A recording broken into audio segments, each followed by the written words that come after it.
Good afternoon, everybody, and welcome to week 6 of the Business Growth Hub's What Do I Need to Do Next? The COVID-19 Me and My Business. As usual, we are joined today by our selection of specialist panelists who are here to help you understand and navigate the business support landscape to help you run your business in these challenging times. So Sunday's announcement from Boris Johnson has probably raised a lot more questions than it answered, leaving a lot of people trying to understand what they should do next, whether they should go back to work, reopen their business, what social distancing they might need to implement. So there's probably a raft of questions a lot of you have today.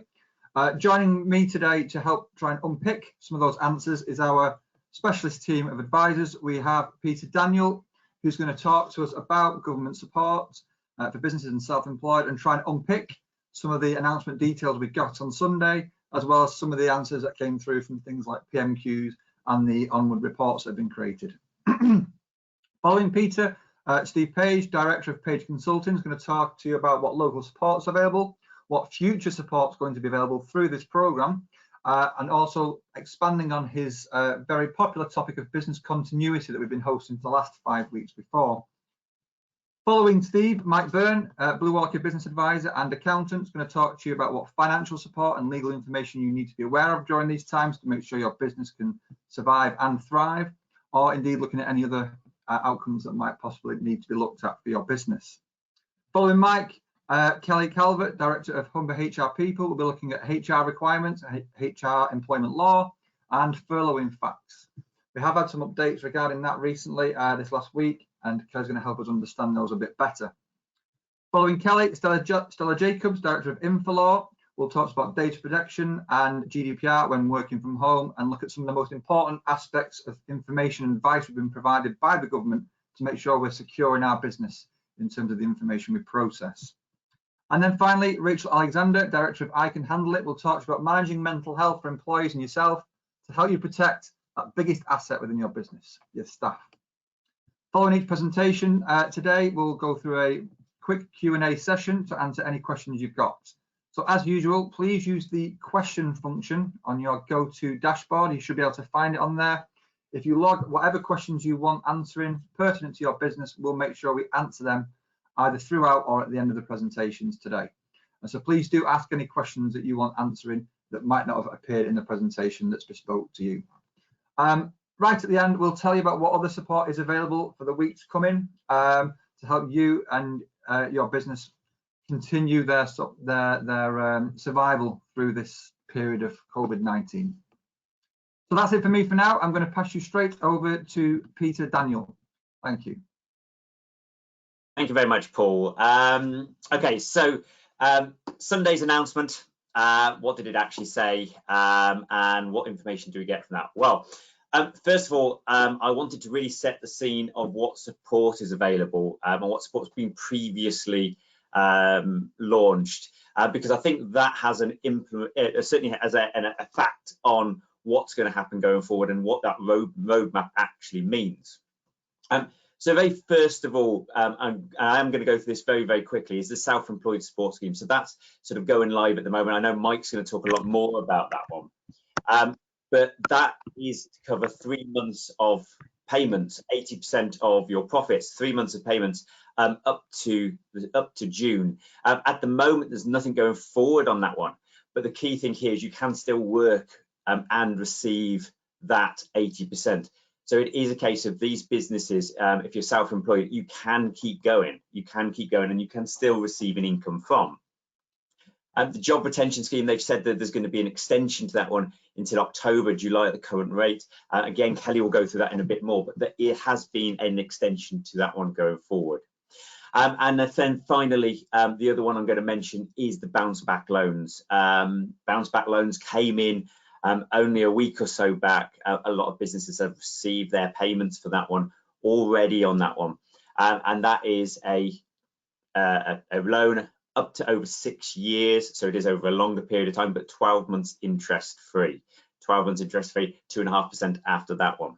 I really do want to make those 3 or 4 points and those 3 or 4 schemes and get you to think about those, because when we start looking at the roadmap, when we start looking at the timescales that have been put forward, I think that might help people understand where and which way things are going in terms of what's happening. Paul, if I could have the next slide, please. So what is the timescales? What has been released? Well, from today, they're still saying work from home if you can, but they are looking at construction and manufacturing and trying to get those up and running, and saying those are the industries where, if it's safe to do so, if social distancing can be maintained, to actively go back to work. So that's industrial, construction. Those are the main ones that people will be looking at returning to work. So not customer facing ones, but more the bare bones, the manufacturing side of things. They are saying avoid public transport, but they are also saying that you can take unlimited outdoor exercise. And that is going to be a key point, I think, going forward. Why do I say that's a key point? Because it seems a bit of an odd one when we're talking about business. Well, one of the things I think is very key is they're trying to get people back out a little bit. And these people should be going out, will be going to visit other places. You can now drive to your outdoor exercise. So there's going to be more people on the roads, more people out and about. That's going to affect a lot of businesses. Those takeaways are going to start getting more and more use, because people are going to be more confident about going out, and it's all about that confidence side of things. So why do I think that's such a really, really key point for businesses? Well, I think that's a really key point because you can start to look at how you can use that to your advantage, how you can get things going again, because people aren't necessarily going to be in their completely shielded environments that they were in previously. So driving to be able to take exercise and unlimited exercise is very key for businesses. So from the 1st of June, and this is, as I say, conditional on that R rate, the R rate, which people keep going on about. It is conditional. It might well change. It might well change. What they're looking at is a phased reopening of shops, and the key word here again is phased. So not all shops will open up on the 1st of June. It will be certain industries, certain shops, and that will be brought out. One thing I've heard they're talking about is things like out of town shops to be able to be opening first, where social distancing is much easier to maintain than the city centre sort of shops. Schools are going to start to reopen, starting with reception, year 1 and year 6. Again, a very, very key point, a bit like the outdoor exercise. It doesn't necessarily affect businesses directly, but it does affect staff. It does affect people who are able to go out. Certainly on myself, I've got 2 young kids. It is extremely hard to work at home with 2 young kids. You've got homeschooling, things like that. Well, once schools start to go back, that opens up a huge raft of people who can go back to work, who can go back into the workplace, and also can go out and do shopping and things like that. So I think that is, again, a key point to consider when you're talking about your staff, when you're talking about customers sort of coming in as well. I am going to mention here about the year groups, reception, year 1, year 6. I've heard lots of talk about, they seem very odd year groups to come back. Why have they chosen those? I'm not sure. Personally, my feeling is a lot of these year groups are the year groups which I'm going to say take the most time up as parents. Certainly, as I say, I've got almost reception year and a primary school child, and the amount of time it takes is certainly fairly high on those. Whereas secondary school, again, I think they've got more ability to work unaided, and therefore that's why they're coming back first. Don't know that one. Realistically, they don't say why, but as I say, that's my view there. They are looking at phasing this in, so different year groups going back, and they hope that all children will have at least a month at school, which again is that bringing things back into normality, bringing people's confidence through. And I think a lot of this comes down to confidence. I know we then get into the summer holidays, which are always childcare issues, but that will give the confidence for a lot of these after school clubs and things like that to open up, and therefore allow industry to continue. One thing they have said is hairdressers, beauty, people who are having direct contact will not be opening up in June. So if you're in that sort of category, they are saying that will not be happening in June. So that will definitely be into the July, into the same as the hospitality sort of industries. One group of people I will pick on though, because it doesn't make it clear after reading all the documentation, is gyms. Anybody who's a gym owner here or works in that side of things, it doesn't make it clear whether they put you into the categories of hairdressers, beauty and leisure, or whether they put you into some of the other categories.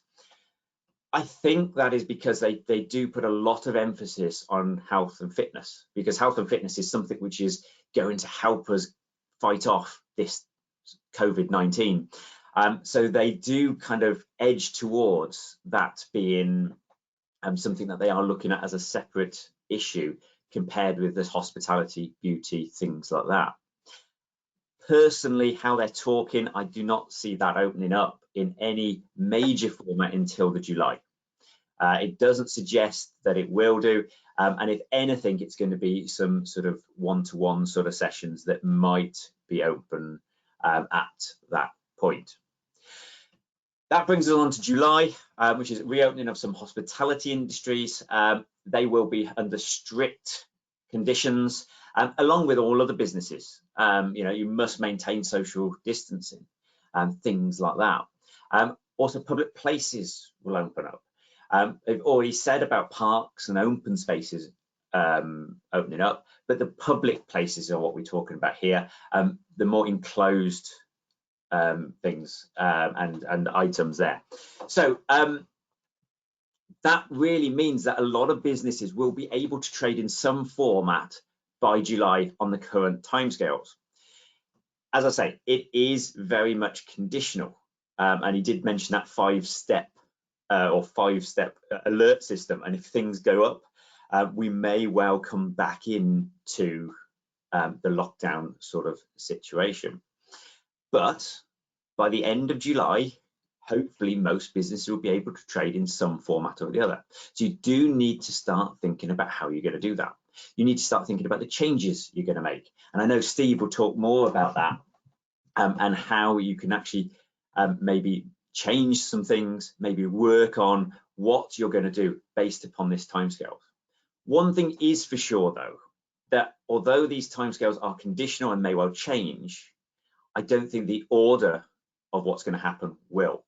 So if the timescales do change, at least we have an idea of the order things can work to, and we can start putting things into a plan of action. Next slide, if we can, please. Okay, so what are the key points? Well, one of the things that has been mentioned is the change in language. Before, it was very clear cut. Stay home, save lives. You can't really argue that one. There's no room for maneuver on it. Now it's become stay alert. Well, what does that mean? And I'm going to say that's kind of a bit of marketing 101 by the government here. They've opened it up. They've let you make some decisions here. And they're hoping that people will start to make some decisions. People will start to go on their own feelings. They've spoken a lot about local measures. They've spoken a lot about this alert system being more local. So that's probably going to mean that there are going to be some more local measures put in place. So you're going to need to keep abreast of what's going on with things like this and the growth hubs and stuff like that, which will tell you what measures are in place, because it may well be different in one area of the country to the other. Again, that fits in with that stay alert, because stay alert can cover the whole country, whereas the stay home one may only cover part of it at that stage. So do think there's going to be some local measures. This also indicates that there may well be a return to lockdown at some point. We hope that's not the case. It doesn't say that that's the case. And we're certainly going down the view that it will not be the case, but we need to be aware of that. We need to be aware that there might be short periods of local lockdowns in different areas. So you need to build that into your business plan. Schools returning, things like that. again, are going to be key to getting the economy back up and running. We know social distancing is going to be here today, and it's going to remain for many months. And the other thing we need to think about this one is what people's views are of that. They certainly spoke about loads of different things about wearing masks and stuff like that. Well, how is that going to affect customers returning? If you've got a shop, are customers going to want to come in? You need to start working on your marketing on this respect. And a lot of this and a lot of your return to work is going to be based upon your safety issues and your safety issues in terms of the marketing, making people feel safe. Your customers are key. If they do not want to come into your shop, your industry, or order from you because they do not feel safe, then they will not do it and they'll go somewhere else, or they just won't do it at all.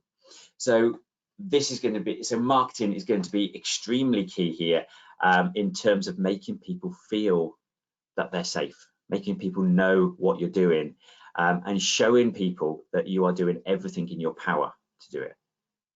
I know certainly with schools, there's a lot of worry about kids returning and people saying, oh, I'm not sure about sending my kids back.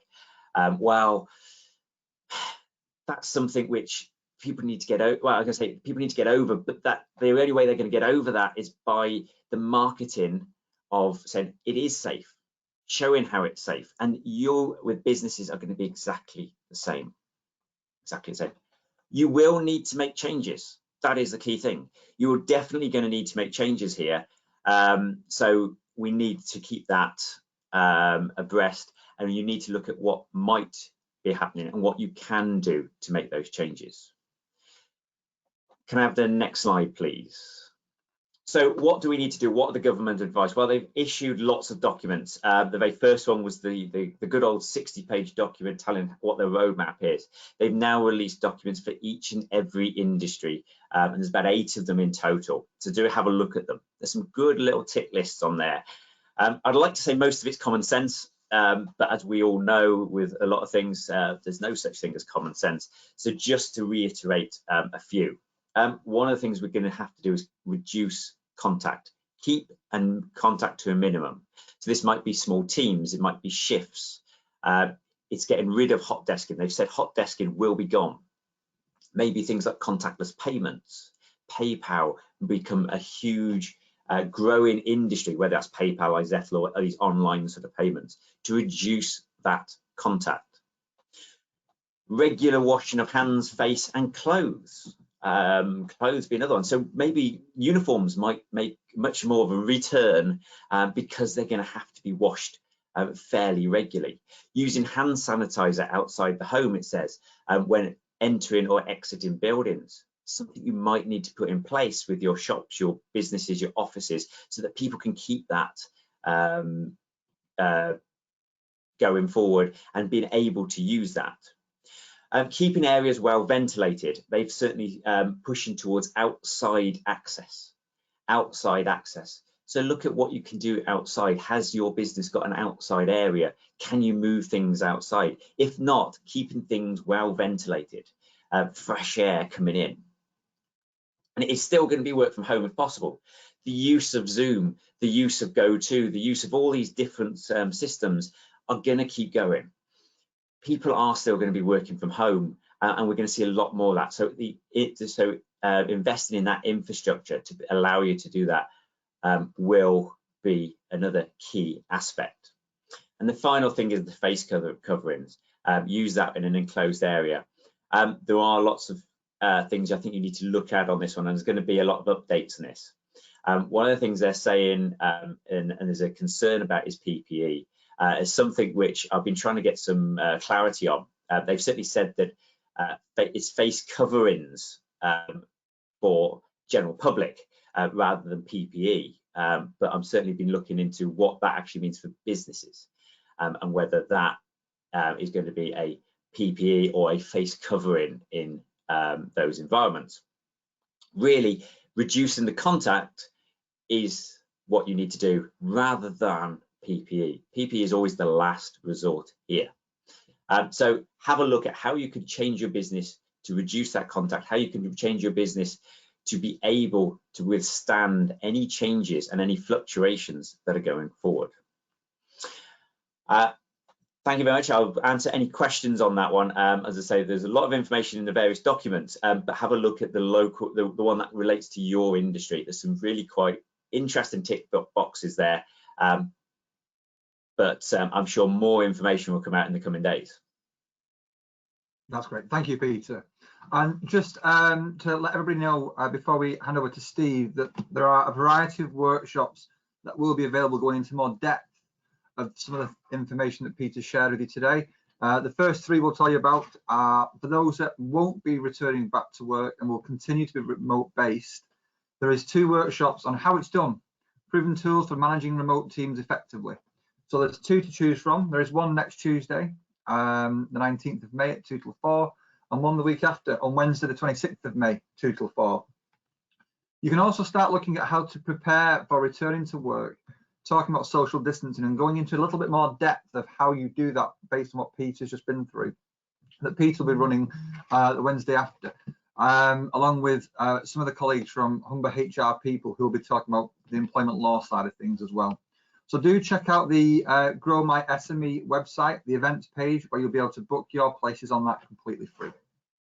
So thank you, Peter. Now I'm going to hand you over to Steve, put my teeth back in. Steve Page from Page Consulting Limited on business continuity. Thank you, Steve.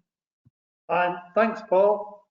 What I'm going to do is build on some of the things that Peter has just been talking about, and really try to put a bit of focus on this whole issue that's now starting to come up in relation to the lockdown easing, where we're thinking about how do we prepare to go back to work and how do we get our businesses in a fit state in order for our teams to come back to work and to get trading again.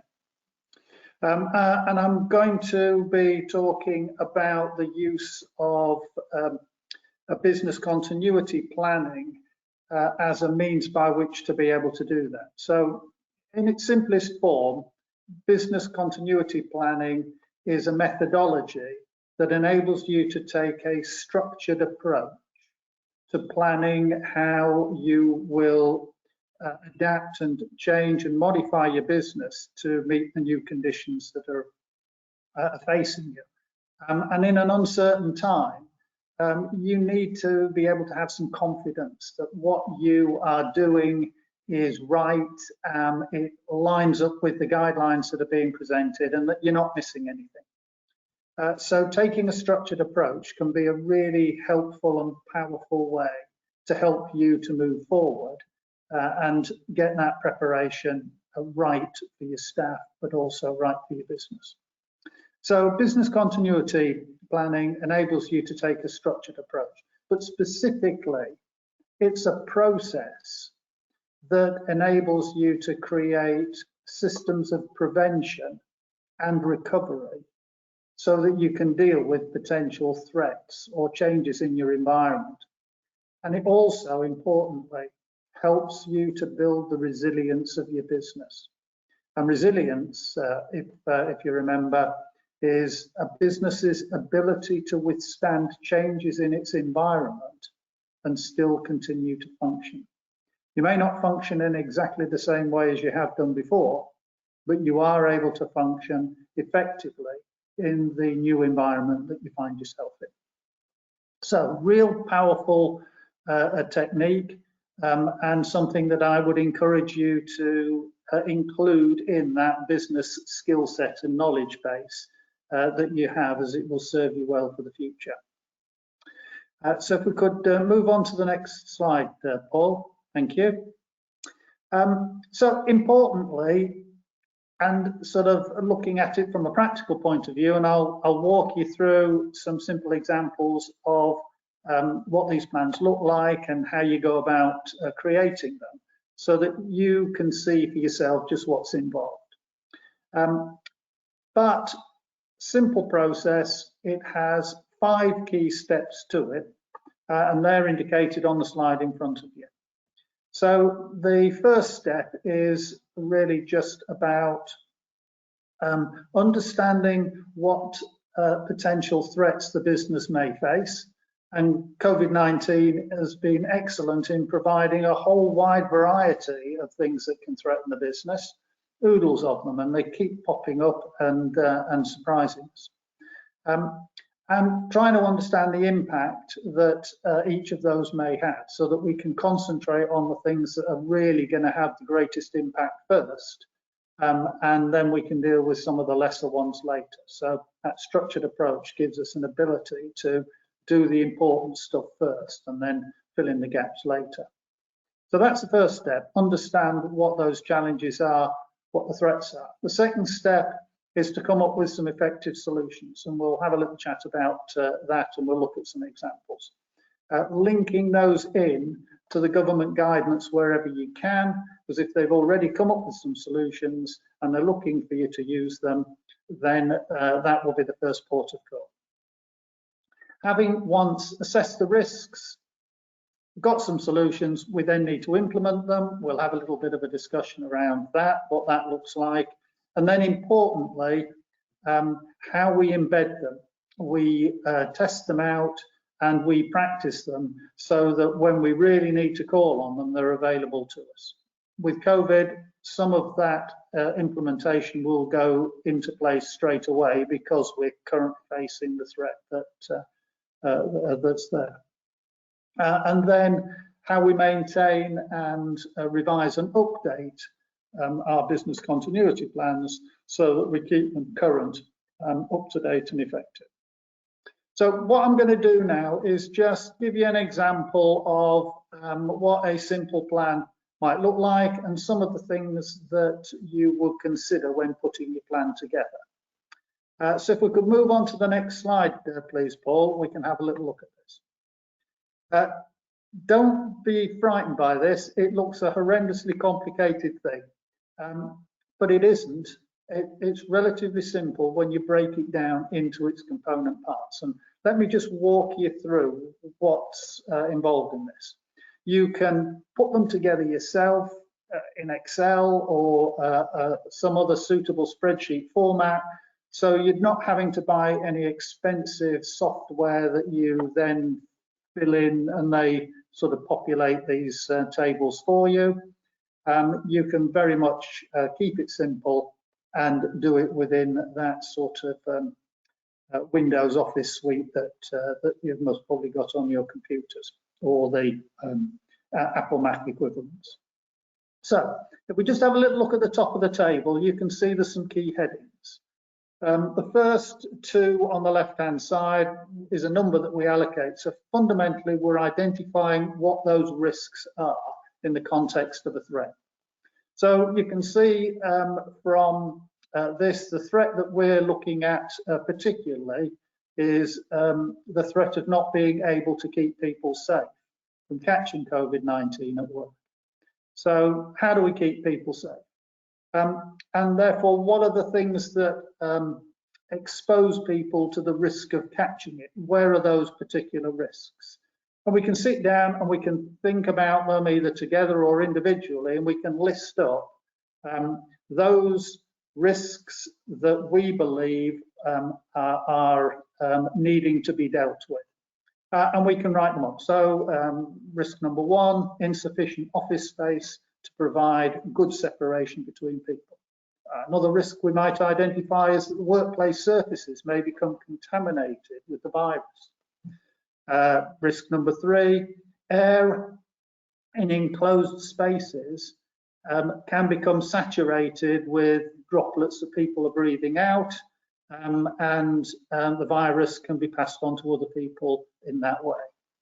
A fourth risk, not able to identify who has the virus or who does not.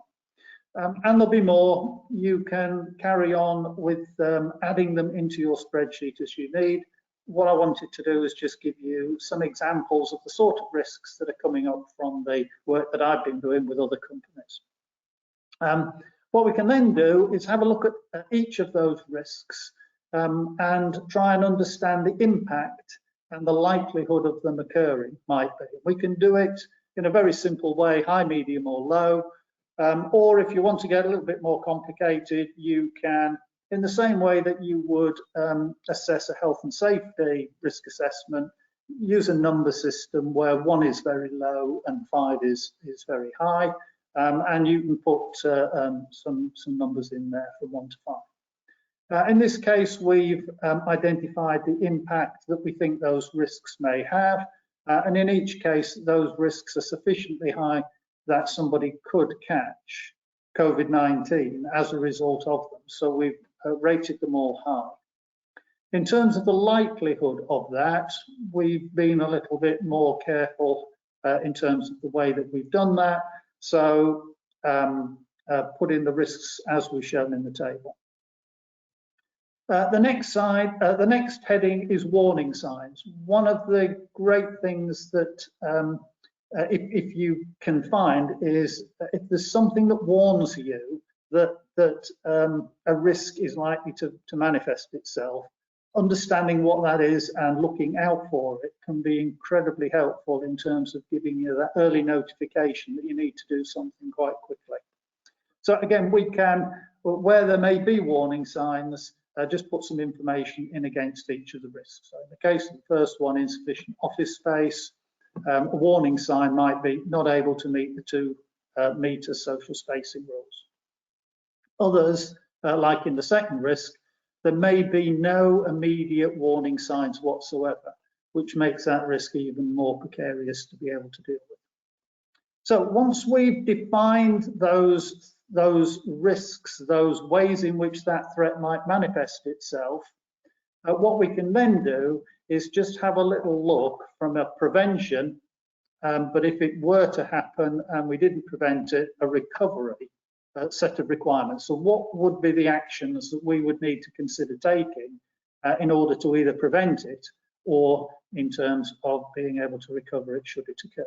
So we can put some information into our table accordingly. So in the case of the first risk, insufficient office space, a prevention requirement might be avoid using unsuitable office space or modify the space in order to be able to accommodate the social spacing rules and guidelines that are required. As an example, and you can see on the table some of the other requirements that we've identified that we now need to look at specific individual solutions that we can consider to deal with them. So that enables us to move on to the next step, which is solution design. What I've done in this case, because there's only a limited amount of space that we can fit on a slide, and I didn't want to cram too much in and make it look even more complicated, is to sort of just build the spreadsheet and show individual elements of it. So I've taken a closer look at risk number 2. Workplace surfaces may become contaminated with the virus, and sought to explore some solutions around that. So if we could look at the next slide, Paul, where we've now taken that same threat, not being able to keep people safe from catching COVID at work, and specifically expand the table around the risk number 2. So you can see risk number 2 in there, and we've just opened up or added some extra columns to it. You might want to put it in a tab or worksheet in its own right, or you might want to have a bigger table that you can open and close the columns and rows on. So in this case here, what we've been able to do is to take that particular risk and open up a series of rows where we can look at a number of options or ideas, potential solutions that we might want to consider in terms of being able to mitigate it. It was the highest risk that we had. It was a high probability of occurrence and a high impact when it occurs. So as shown on the slide, we've put in a number of options, 6 particular options. So option 1 might be to use hand wash and dry facilities either on entry, that could be sanitizers, and it might be more than just on entry, it might be distributed around the place. So we can look at what might be a suitable solution to be able to contribute towards reducing that risk. Another one might be to have a separate area for coat and bags. So if people are travelling in areas where social distancing hasn't been possible and there's been some cross-contamination, those items can be kept out from the working area. You might introduce a series of cleaning rotas. So it's the use of PPE, and as Peter mentioned before, PPE is often the remedy of last resource. If you can eliminate it from the start off, you then don't need to worry about having to put preventative equipment in place in order to mitigate risk further. A deep cleaning might come into play, and providing some staff training. So you can start to think through a whole range of different ideas and options, each one of which may make a positive contribution towards mitigating that risk down. What you can then do is look at the resources that will be required in order for those particular options to come into play. So we've got a column for resources, so you can see the sort of resources that we've identified there against each of those options. So you can just start to build that in. What we've also done is have a little look at recovery options, because if we haven't been able, with the introduction of these measures, to prevent the risk from occurring, then we'd need to have a separate set of measures that we introduce that would then recover the situation back again, so that we got back control over it. So in this case, if we did find surfaces were becoming contaminated, we'd need to evacuate the area, and we would have a deep sterilisation of that area in order to utterly remove any virus from it. And again, we've identified the resources in that final column on the right-hand side that might be needed in terms of the chemical sprayers, the chemicals themselves, all of the PPE that would go with that sort of operation. Or an alternative might be to source alternative accommodation, but you'd need a budget for that. So here you can see that by drilling down on a particular risk, we can start to examine a whole range of different solutions. We don't have to take them all, we could put a bundle together. So you can see the little tick boxes identify which particular options that you might want to introduce at a particular time, given your assessment of the risks and the impact that they might have. And that as circumstances change, you may want to change that bundle and introduce some new stuff, and not bother with some of the other things that you'd found were less effective. So a real practical means by which you can demonstrate with confidence that you have considered all of the options. It doesn't only build confidence in you that you have done all that it takes in order to be able to identify what needs to be done, but it introduces a massive amount of confidence to your staff, because these plans can demonstrate to them just how thorough you've been in terms of undertaking this. And in many cases, you'll find that staff are involved in the production and development of these plans as well, so that everybody's happy to come back into the workplace because they've all been involved in helping prepare it properly. So if we move on to the next slide, which is the implementation side. So what we're really wanting to do now here is just add an extra couple of columns into our table, where we're fundamentally looking at who's going to be responsible for doing what, when it needs to be completed by, and that it has actually been implemented effectively.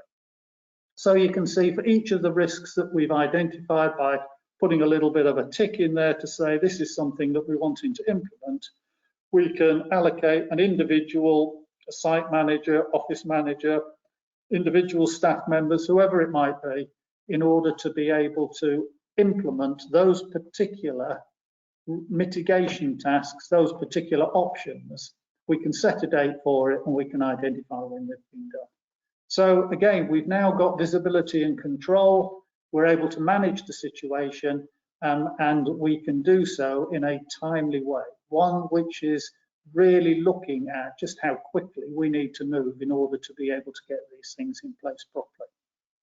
And with the timetable that Peter rolled out, then that will give us something to work around. So moving on to the next slide, we can pick up the fourth step, which is a practice and test. So we've identified the threats, we've teased out the risks, we've put some solutions down on paper, we've implemented them. What we now need to do is make sure that they are properly embedded into what we do. It's exactly the same as when you're putting your fire safety procedures together and you've got a fire drill. You know, every Monday morning at 10 o'clock, the alarm goes, and what you're wanting to do is for people to recognize that that's the case and drop into going through a practice drill where they go out to the car park, run through a rota to make sure everybody's there. Everybody knows that there isn't a fire, it's just a drill, but there's acceptance that practicing it and rehearsing it may save lives in the future, and this is no different. So what we're looking at is if some of these measures aren't being used immediately, that when they are called upon, people understand why, they know what to do, and they're ready to do it, and we have the resources in place to make sure that that happens. Really, really important and effective. Builds confidence and gives people that contentness in terms of they're working for a business that is genuinely looking after them and has got things in place that can protect them under the circumstances in mind. So again, who's going to be responsible for that rehearsal, those testings? We could put the individuals down against those risk mitigation options that we've identified, and we can set dates in place for when they're going to happen. So that takes you through fundamentally the 4 key steps. The 5th step is really just maintaining and updating it. So making sure that we keep checking over the documents that we have created, our business continuity plan, and making sure that we've got everything there in place, and that we're updating it as and when changes occur. So if we could just summarize that in the next slide, those 5 process steps that we were talking about that you can use in a simple spreadsheet, either on your own or working with other members in the business, can help you to create some really effective business continuity plans that tap into and use the guidelines that are available to you from the government. So the first step, understand the threat, tease out what the key risks are, and look at the impact that they're likely to have. Second step, think through a variety of different solutions and use government guidance and the information that Pete was talking to you about earlier that's just recently being released as part of the lockdown easing guidelines, and use that as much as possible, because that will help you to be compliant with the regulations in the solutions that you're selecting. Get them implemented, and don't just leave it at that. Get them implemented and use them if you need to be using them now, but if you're not, then make sure you practice and rehearse them, so when you do need to use them, then you know what to do. An example there being, if you need to do a deep clean on an area because you believe that surfaces may have become contaminated, you wouldn't be doing it all the time, but you know exactly what the steps are when you need to do it. You then just need to keep that practicing going and maintain your plan moving forward, keeping any updates that might need to be made in place and communicated out. So they don't have to be massively complex or comprehensive. They can be very focused. They can be as simple as you need them to be. They can be set up in spreadsheets, and there are people around who can walk you through that process. That will help put you and your business in a very powerful position if you use them.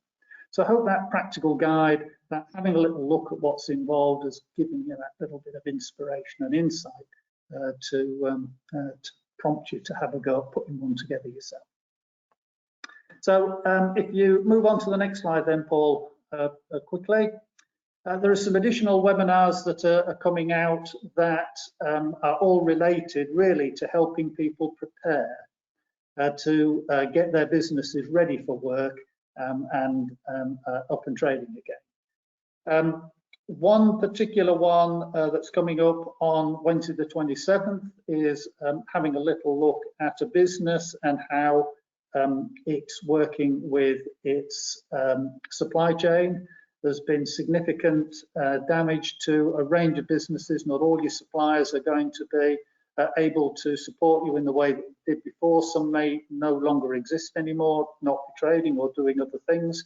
So for you to be able to trade effectively, you need to be able to ensure that you've got a fit for purpose supply chain, and where there might be some gaps in it, or there are things that you're doing differently, how you go about getting some robust, sustainable suppliers that can help you to do that. There's the whole issue of leadership through significant change. We'll be touching on that in a separate webinar. That one's on the 3rd of June.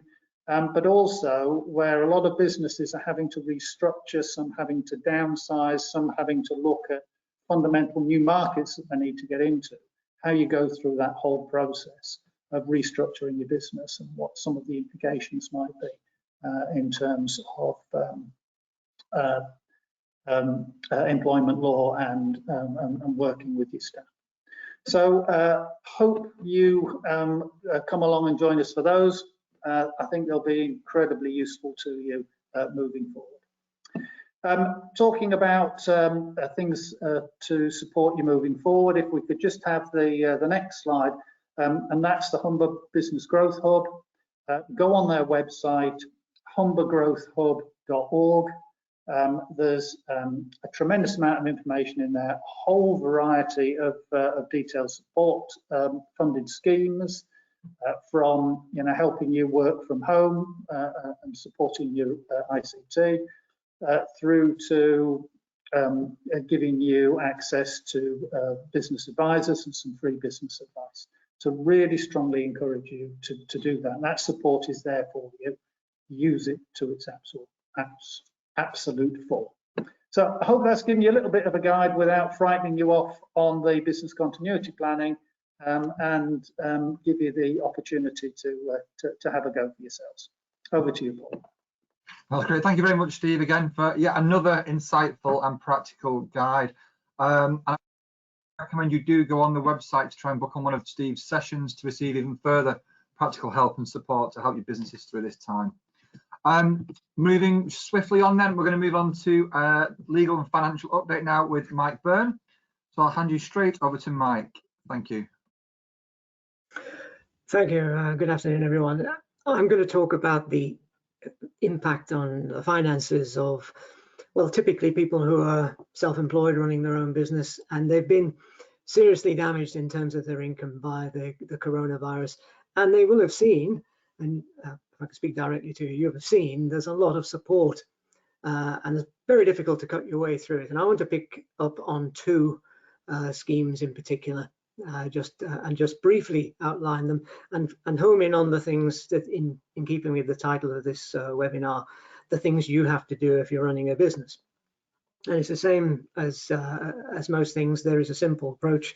Think about the damage that's been done, assess the economic impact, take immediate action and plan for further ahead. And in that spirit, I'm going to look at the self-employed income support and the bounce back loans as the two longer waited and now available options for people running their own business to hopefully work through and go beyond this interruption of business. Could I have the next slide then, please, Paul? So as you may have seen at the very beginning when Peter was going through the support, the self-employed income support scheme is a taxable grant given to people who qualify under these particular headings. For those particular reasons. It is treated as income of the business. It will be a grant, you don't have to pay it back, and it's paid to you because you're in business before the end of the previous tax year, and you will have been affected by the coronavirus impact. So The qualifications for it really are two of, basically the one that's most important is you completed a tax return for 2018-19 and you're still trading, or you would be trading if not for the impact of the virus, and your average earnings are less than £50,000 a year, and also your profits from self-employment are more than the 50% of your income in total. And it's expected that 3.5 million people will qualify out of the nearly 6 million people who are self-employed in the country. So let's go into some of the detail then. If I can have the next slide. Let's talk about the scheme. It's commonly believed you don't have to do anything, that somehow the money will come to you if you're self-employed and you're entitled to it. I think that's going too far. You don't have to calculate it, you don't have to work it out, and you won't be judged, but you do have to confirm the details that HM Revenue and Customs already have about you. There's a two-step process here. First of all, you should go on, by now you may have done this, but you should go on to gov.uk or use a link like the one I've got there to check if they accept that you are eligible to, in inverted commas, apply for this grant. So that's called an eligibility checker, and it's available through gov.uk. And it will, to use it, you'll need your unique tax reference and your national insurance number, and it'll tell you that you're entitled to it, and it'll give you a day when you should contact them again. We'll come to that in a second, but in fact, further down this slide, you can see a date between the 13th and the 18th of May. Well, today was the first day, and the reason for this is to spread the 3.5 million people across a few days rather than all swamping the website. So basically, that started today, and it's already been heavy traffic, as you can imagine.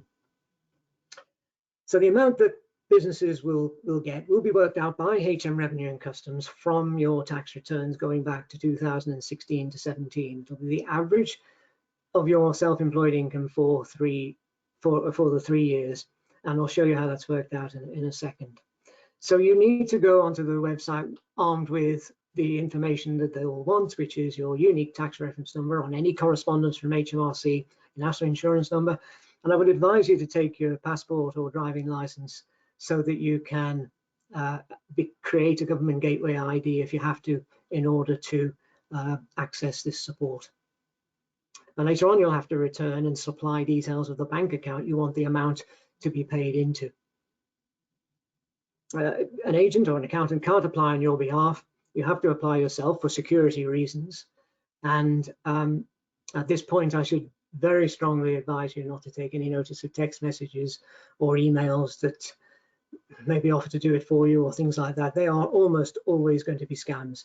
The way this system works is that HMRC have sent a letter, or tried to send a letter, to everyone who has declared self-employed income on their tax return in 2019, which is more than half of their earnings. And if they have, if you have, they know you, they know your details. They've sent you a letter telling you what to do. If you haven't had that letter, then you might want to seek advice from an advisor like an accountant about why you haven't had the letter. But that accountant can't do it for you. This is, you have to go online and do this. If you can't go online, there is a telephone option. But you must go directly to HMRC and not use anyone who's approached you and says they can help you with it. If I can have the next slide, please. So this is how it's calculated. Now, you don't have to be an accountant to follow all this, but it is a bit nerdy, so I won't go through it in great detail. But what you'll be able to see from this is that 3 tax years are added together from your trading profits, and sadly also losses. So in an example where someone started off a business and lost money in the first year, and then in the second year, 17, 18, and then the third year, 18, 19, that's taken into account, they made profits. All 3 years will be added together and divided by 36 to get a monthly average profit. So if you follow the example here, I mean, this is an example of someone who has other income as well, £15,000 a year in this example. The average of their self-employed income is less than £50,000. It's 36,000 actually. Less than £50,000 is more than half of their income. So they qualify, and the amount of the grant will be 1/36 or 1/12, sorry, 1/12 of the annual amount, which is 36, and then that times 3. In other words, it'll be 80% of their average taxable self-employed earnings, and they'll get it in one lump sum, so it'll be 3 months of that monthly amount, and that's a maximum of £7,500 that people will get. So the payments into your accounts are going to be substantial. There's no indication yet as to that this isn't a one-off grant. It may, of course, be followed by something else. There may be other support for self-employed people. At the moment, you have to treat it as a one-off payment. Can I have the next slide, please? Okay, so looking at the picture for self-employed people who are affected by COVID-19, then that would be an enormous help and will be an enormous help. It will, according to HMRC, be paid within 6 days or so. So, as I said, long awaited. Finally, there'll be some income coming in to self-employed people who have lost all their income in this, or a lot of their income in this period of time. But that's not going to be enough to sustain your business in the long run. If anything, that's just compensation for what's happened.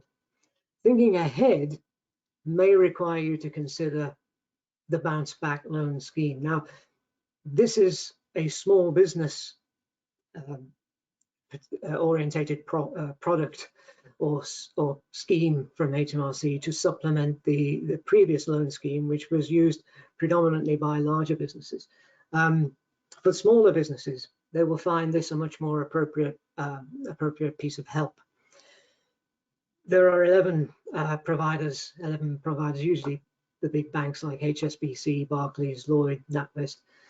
The big banks are in this scheme, and it's available to businesses that are sole traders, partnerships, or limited companies that were trading on the 1st of March. The way the process is being speeded up is that the application process is simplified to a 2-page application form you fill in yourself. And I say self-certified because you're going to be, if you like, trusted to fill in the details, and they'll be verified later on. So it's a trust and verify approach, and that helps an awful lot because a lot of people were held up previously for getting loans by the fact the banks went into great process to go through and verify the information. A bounce back loan can be over 6 years, and I would suggest it would be. A bounce back loan is interest free to you, a business person, because the government pays the interest for the first 12 months, and there are no repayments due for the first 12 months either. The interest rate is capped at 2.5%, so you won't do better than that in most forms of borrowing, and certainly one that has a guarantee underneath it. So details of this are on gov.uk's business support section.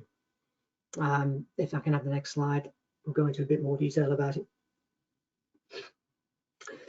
Right, the amount you borrow can be between £2,000 and £50,000, but it can't be more than 25% of your previous turnover. It's 100% guaranteed, as I say, and can be over 6 years. But the important features to remember for those, and quite rightly, who are a bit, in fact, more than a bit wary of borrowing. In this case, a personal guarantee is not allowed. The lender can't use recovery actions such as taking your home or your main vehicle. So that ought to make people more comfortable with the risk of taking a loan, but be under no illusions, it is still a personal debt and has to be repaid. If I can have the next slide, please. So there's no restriction as to what kind of business can have the loan, except if it's not available to businesses that are in bankruptcy, liquidation, or debt restructuring. The British Business Bank website will tell you who the 11, there might be more now, lenders are, that you approach them directly, and they've all set up simpler systems, but with varying degrees of success in setting up a simple system. So, as I say, a few days is how you'll have to, is probably the length of time you'll have to wait. You can't apply if you've already got a loan from the previous scheme, the Coronavirus Business Interruption Loan Scheme, but you can transfer into this scheme. If I can have I think there's a final slide. Paul, thank you. Okay, so this is the point. use the self-employed support as you wish to deal with the most immediate situation of priorities pressing on you, business debts or your own income. But then consider the business bank loan as a way forward from this point on. It can be borrowed over 6 years, so it's a long-term piece of help from the government to get you through. But remember, support it with a cash flow forecast and careful monitoring of your financial position, because cash flow problems may arise again in the future when eventually you have to pay tax and eventually you have to pay other things that have been postponed. So remember, gov.uk has all the information in detail that you need. Thank you very much. Thank you, Mike. Thank you very much for that presentation. Moving swiftly on, because we have a jam-packed agenda today. So to help you now understand how everything we've spoken about so far might have an impact on your staffing, from an employment law perspective, we're now going to hand over to Kelly Calvert from Humber HR People. Thank you. Hello, good afternoon. I'm going to cover off really some elements of common questions that we've been receiving from businesses within the area. So if there is anything that I don't cover off that you do want to ask, please do feel free to pop it in the questions and we can cover that off at the end. So if we can move on to the next slide, great. Okay, so the job retention scheme was announced on Sunday that is going to be extended to October. And we know that is going to stay at the 80% rate, which is capped at 2.5k per month. What was also communicated is that from August, employers will be expected to contribute, but what we don't know at this point is what that actually looks like. So there isn't really any more I can kind of say on that at this point, because we just don't know. And the other thing that was communicated was that employees will be able to return from August on a part-time basis, so basically sort of flexible furlough. So again, there isn't a lot of detail out there as to what that looks like, but the thinking behind that is that it will help employers sort of ease employees back in and perhaps stagger that return to work. So do keep an eye out for kind of more information that should be sort of coming out over the next sort of coming days and weeks about that. A common question that we have been getting is regards to staff that are on furlough and there have been sort of disciplinary or grievance procedures that were either happening before they went on to that leave, and whether or not that can still continue to be managed. The answer is yes, it can, as long as it's sort of deemed safe to do so. So by all means, if you do have disciplinary meetings or investigations or grievances that need to happen, you know, continue with those, but do it virtually. So Zoom is a really good app to use. So just make sure that, you know, people are happy to do that. They know how to use the software and, you know, do progress with those processes. We're still getting a lot of questions around annual leave. So employees can take their annual leave during a period of furlough. If they do, they need to be paid full pay for the annual leave period. Another question that we're getting quite a lot of is, can employers sort of force employees to take annual leave? Now, even if your contract of employment states that you have the right to advise staff when they can and cannot take their annual leave and have forced periods of when they have to take their annual leave, it's a bit of a grey area at the moment and there is no clear guidance on it. And the reason for that is that the working time regulations stipulate that annual leave should be taken at a time where it's meaningful. And obviously in a period of lockdown, people taking leave isn't necessarily meaningful.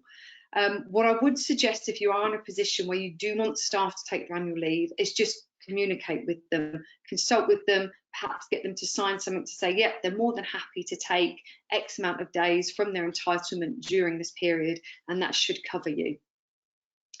Also bear in mind with regards to annual leave that the working time regulations have been changed and that people are now allowed to carry over up to 4 weeks annual leave over the next 2 years. So there is something there that employers can use to kind of stagger annual leave once everybody does return to work for those staff who haven't been able to take annual leave at this time.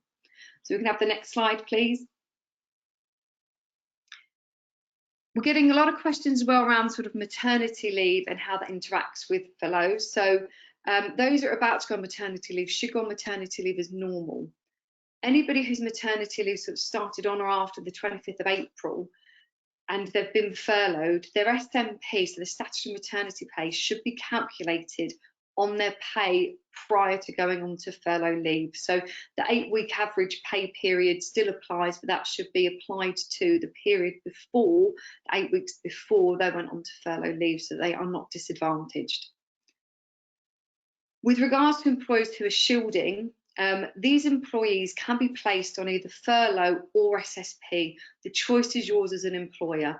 One thing to bear in mind if you are placing them on SSP, so statutory sick pay, is that you can only claim the first 2 weeks of statutory sick pay back due to COVID-19. The rest of it you will need to pay for. And obviously if they're placed on furlough up until July, you can claim back that cost. Can an employee representative who's been furloughed continue with their duties if the company is undertaking a redundancy exercise? Again, this is another question that we're getting more of as more companies kind of come into a scenario where they're having to look at, do we need to make redundancies? The answer is yes. Anybody who is recognised as sort of a union rep or an employee representative that's been furloughed can actually take up activities and duties around that employee representative role. They just cannot undertake any other work duties. What I would say is that if you are in a situation where you do need to make redundancies and you're going to be hitting that marker of 20 or more redundancies and the requirement is to collectively consult, and you don't have a current employee representative group, that it's okay to communicate with your furloughed staff and ask for elective processes to be put in place so that will allow you to make sure that you meet the consultation requirements. And as I've sort of touched on in previous weeks, if you're making 20 or more staff redundant, it's a 30-day consultation process that you need to observe before you make that first dismissal. And if it's 100 or more people that you're making redundant, it's 45 days consultation that you need to observe before you make that first dismissal. With regard to furlough and it affecting statutory notice pay, yes, it does. So again, just bear in mind if you're doing sort of calculations on the cost of redundancy, that the statutory notice period will actually be based on contractual pay because that is protected. So it won't be furlough pay, it will be the contractual pay that notice period will be based upon. So if anybody's have any questions around that, please feel free to pop them in the questions section and we can finish those off at the end. If we can have the next slide, please. Okay, so things to consider on the return to work. I think as kind of Steve's covered off really well, is regards to kind of the impact on your business and operations, and the onus is on you as an employer to really understand what that is. And in relation to staff returning, you really need to think carefully around the measures that need to be put in place and if you meet the guidelines. And Steve's covered that off in a lot of detail, so I'm not going to go into that anymore. What I would say is that any measures that you put in place and any training, training that needs to go in, you need to do that before staff return to work. So kind of put packages together, put packs together. I've seen employers put photographs in these packages, which again is really, really helpful so that staff can kind of see what the workplace is going to look like before they return, because it can be quite daunting to return back into the workplace and see all these changes that have been made due to social distancing and sort of signage. So it can be quite daunting. So really make sure that you put those kind of training packages in place and communicate that to staff, so actually induct them back into the workplace before they return to work. And again, it's really good to include information on what measures you've taken so that staff feel secure in that, and also what their roles and responsibilities are for their own health and safety and keeping other people safe, and as well as how you're going to deal with if people do become sick, and kind of self-isolation and how that relates to pay, so that it's very transparent and people fully understand what will happen and what is expected of them. Another thing to consider when you look at sort of bringing people back into the workplace is kind of how you're going to do that, and especially with regards to kind of staggering that. Things that you need to consider, who are those that have health conditions that make them vulnerable, who have shielding letters, and how you're going to manage that. People that have childcare problems, perhaps people that don't have their own transport and would rely on public transport. These are all things that you need to consider when you start looking at what staff you're going to bring back in what order. The other thing as well is, home working. The message is very clear that anybody who can work from home should work from home. One thing to bear in mind, that sort of DSE still applies, and it is the employer's responsibility. So you do need to make sure that your staff that are working from home, they are set up safely and that their work equipment is safe for them to use. And as well, with regards to kind of a home working policy, it's a really good idea to have a home working policy. I think even more so now as we move into this kind of, it's not temporary, it is going to be staying with us.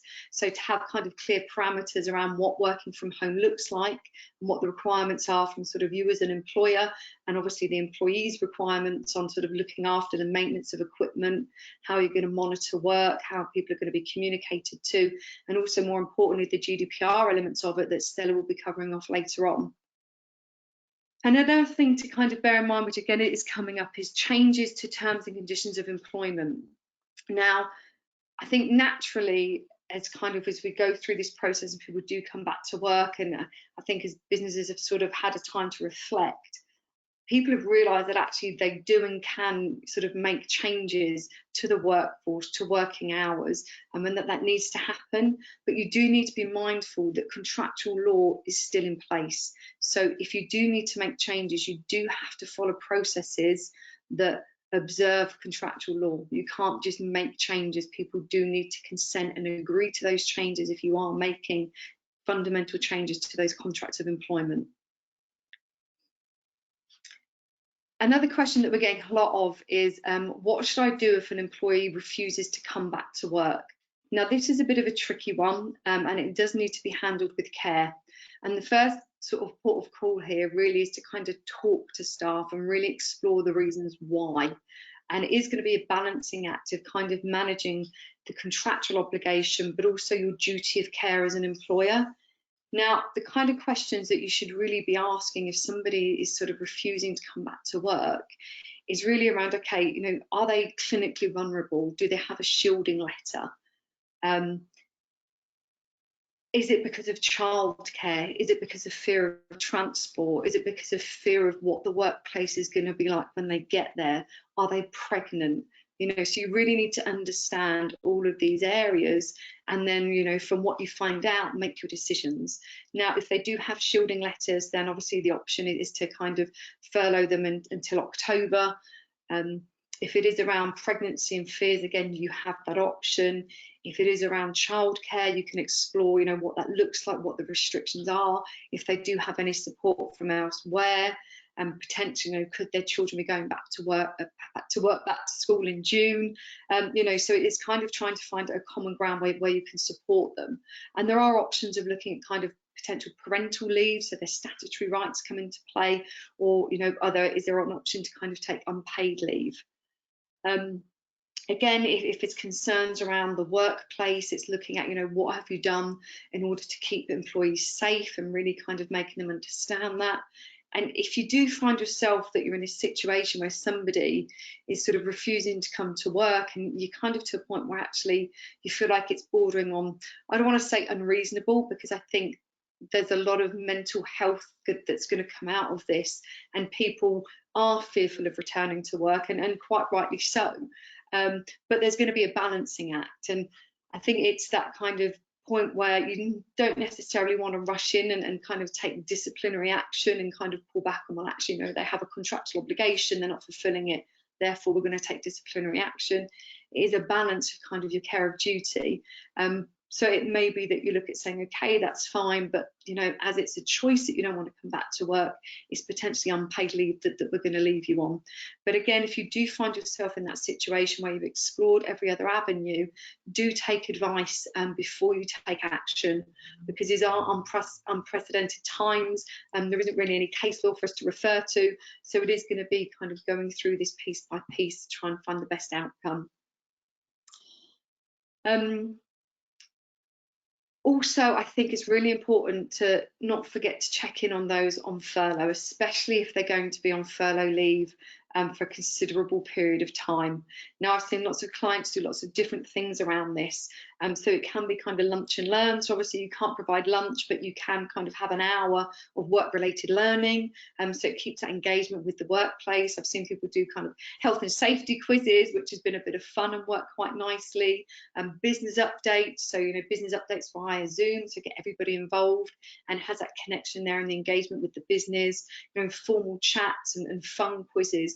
But it really is important to keep those people engaged so that they don't feel isolated and I guess become institutionalized and quite into the rhythm of being at home, because that is going to make it so much harder for people to then come back into the workplace. So do make sure that you are engaging with people on a regular basis, that they do have that connection there. And as I say, the lunch and learns is a really nice way to keep them connected with work.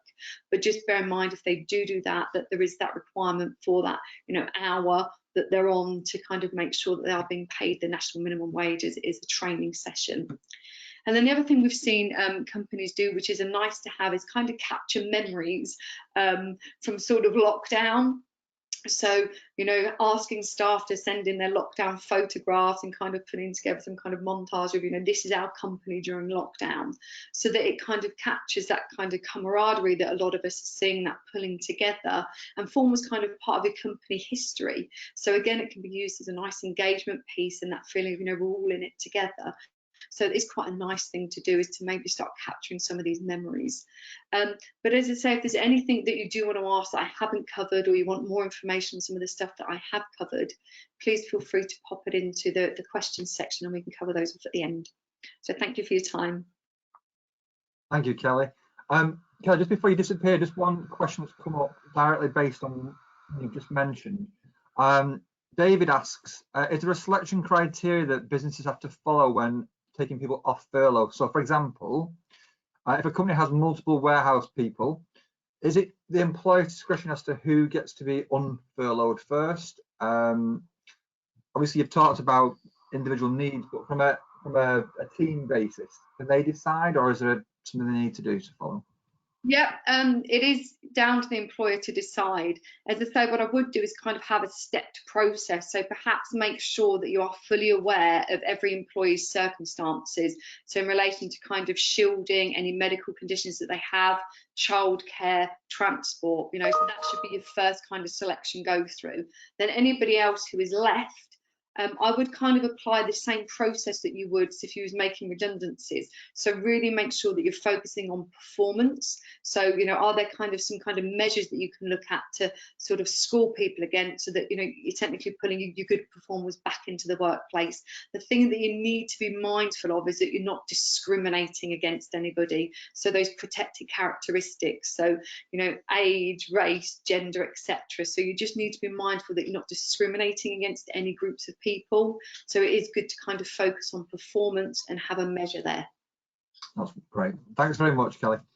Okay, thank you very much for that presentation. We're going to move swiftly on now. Time, as usual, is against us. I'm going to hand you over to Stella Jacobs from Infolaw to talk to us about GDPR and working from home. Do not worry about your cameras. This next presentation will be without camera, just for technical reasons, but we'll still be able to hear the presentation anyway. So over to you, Stella. Thanks very much, Paul. Welcome to my third talk on GDPR and working from home. Yeah, some of you might have noticed I was absent last week and I'm not on camera tonight. That's because I've had a small operation. I just didn't want to put anyone off. GDPR is heavy enough without having to look at something like that. So we're already looking at a picture of Dominic Raab, and some of you might have heard his talk from last week. When he talked about the threat of viruses, and he wasn't just talking about the awful coronaviruses. He warned that predatory cyber criminals and hostile states are seeking to exploit the coronavirus pandemic, saying that UK citizens, businesses and institutions will be targeted for weeks and months ahead. He said that he has clear evidence that cyber criminals and other malicious groups are actively targeting national and international individuals by deploying COVID-19 related scams and phishing emails. And these are things that actually I talked about last week as well. They are very sophisticated groups of hackers who try to breach computer systems. And he also added that they are designed to steal bulk personal data, intellectual property, and wider information. So he didn't really say anything that I hadn't heard before, but I was delighted that he'd covered this topic, as so many people I come across as business are really not taking cyber threats particularly seriously, and they don't always look after people's data seriously. They're just doing the minimum they can. And I know that GDPR is a bit of a dry subject, and very often people just roll their eyes when I mention that's what I do. But I'd like to stress this opportunity to say that working from home should and must really be taken seriously when it comes to data security. Let's have a look what hackers actually look like. Could I have the next slide, please, Paul? Well, we all probably have images in our head from the media that there's a computer geek sitting in a room surrounded by lots of computer screens, or somebody hooded browsing the dark web. But actually, a hacker can be anyone who knows how to hack. And they even have hackers conventions in the USA. I'm not sure if they have any in the UK, but I know they definitely have them in the USA. So that's all a bit bizarre, really. So one of the sites I'd like to invite you to look at, not right now, but to make a note of, is haveibeenpawned.com, because it's a really good website that will check to see if your email account has been compromised in a data breach. It will tell you how many times and where those breaches have occurred, and it'll give you the opportunity to change the passwords to something more secure. The last time I was on here, I gave you some tips about strong passwords. So things like QWERTY 123456, 123, 123, let me in, or Adobe 123, they're still being used. So take a moment to think about the type of password you use. Is it something really obvious, and how easy would it be to hack? I mean, for instance, something like Fred 1234, but it takes a hacker 1 minute, whereas House *1 takes 7 minutes. And Ewan 1973 would take a couple of hours, but actually that's still not really long enough, is it, if you don't want your system hacked? So I would really recommend something like Car Blue Road or Grass Sheep Wool, which actually takes 51 years, so you've got time to change it from that. Or if you've infinite, you could take something like Shop House Black Wall, all pushed together, and that will take about 23 million years, it's been guessed at. So please think about your choice of password really carefully. Obviously, don't use the same password on everything. And why not check that the strength of password you're using is strong? And you can do that on howsecureismypassword.net. Actually, and I also forget to mention that you can check your password to see if that's been pawned on the Have I Been Pawned site. I would really recommend, though, if you're looking at any of these sites, to go through private browsing such as Incognito on Apple devices or Microsoft in private, just so that to make sure that's all totally private. And of course, never let your browsers remember your passwords. In my next slide, I'd like to look at some of the recommendations made by the ICO, and they cover the data protection. They give advice, investigate, and administer fines where appropriate. But let's not hope so in this case. I'll cover the first couple of points in a moment when talking about employers and their necessary actions. But I strongly recommend using approved technology, which is authorized logins. If you decide not to, and there is a data breach, then how on earth can you justify to the ICO that you've done everything properly? Well, you can't, and there will be a susceptible fine for that. If you're in a household with others, please consider confidentially what you do on phone calls and on computer screens. You know, think about who's around you and who can listen into what's going on. You know, and recipients within that you're talking to, clients, don't want to know that your family are around as well. Think about anything that you have to print out and taking care not to mix that up with any of your personal paperwork. And if possible, try and lock it away. And that should really become a habit if at all possible. I mentioned a while ago that there is an abundance of hackers, so be extra vigilant when opening web links and email attachments. Where at all possible, go to the company websites itself and use that link, and obviously hover over any email addresses and just make sure they look genuine before you go onto them. And think about when you're actually trying to avoid data breaches, when you're sending an email, and we've all done it, so just think about who it's going to in the to box. You know, make sure it's going to John Smith and not to John Jones. And should the worst happen, and that does happen, you must let your company know. You have to inform them that that's been done. There are 4 categories that the ICO recognise of data breaches. The first level is just internal. Second is internal with sensitive information. Third, external but not sensitive. And the fourth, external and sensitive. So the ICO would decide on what action to take depending on the type of breach. And if it's an internal breach, it's unlikely that they'll do very much apart from just give you caution and give you some recommendations. However, they do still need to be informed if it's concerning someone's data, as it poses the risks and rights and the freedoms of natural living persons. And of course, the more serious data breach, the more serious their intervention will be, and the fine. Obviously, keeping all software up to date is essential, especially with the virus software, and I'll check for updates daily. Update it as soon as you can, don't wait until the evening. And that's about it for that slide. So may I have the next one, please, Paul? Thank you. So whilst the employee has a lot to do, let's have a look at what the employer has to do and to try and give them as much support as possible. In my first session, I've already talked about data protection policies and home working. And I also talked about the BYOD, which is bring your own device to policy, which has essential parts like the policy statement itself, which explains what it's for, who uses it. There'll be clear guidelines and protocols on that, which have to be detailed, so the staff really know what they need to do. Things like turning off camera and microphones when not being used, encryption, data updates, and all of that. Remote access protocols should be given really the utmost attention, as this covers other people using or accessing the company's equipment. So there must be a statement in there regarding that.